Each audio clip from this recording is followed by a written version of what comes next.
నరసింహ ఏంటి పని? అంటే మా వాళ్ళు ఏదో కంప్లైంట్ ఉందన్నారు సార్. చెప్పు, ప్రాబ్లం నీదా వీళ్ళిద్దరిదా? మా ఇద్దరిది కాదు సార్, మరి దెయ్యాని సార్. దెయ్యాలి ఎంతకీ? మొగదయ్యమా ఆడదయ్యమా? ఆడదయ్యం సార్. ఎవరావిడే? ఆవిడ కాదు సార్, గేదె సార్. గేదె? అవును సార్, నేను గేదె దెయ్యం ఇంటికి వచ్చి పోలీస్ కంప్లైంట్ ఏమని చెప్పింది సార్.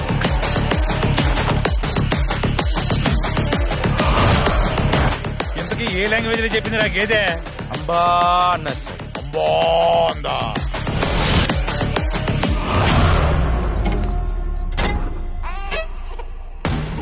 ఇది చిన్నపిల్లాడి పువ్వే. ఇదివరకు నువ్వు ఓసారి నీడ పోయిందని స్టేషన్కి వచ్చి రిపోర్ట్ చేసావు కదా.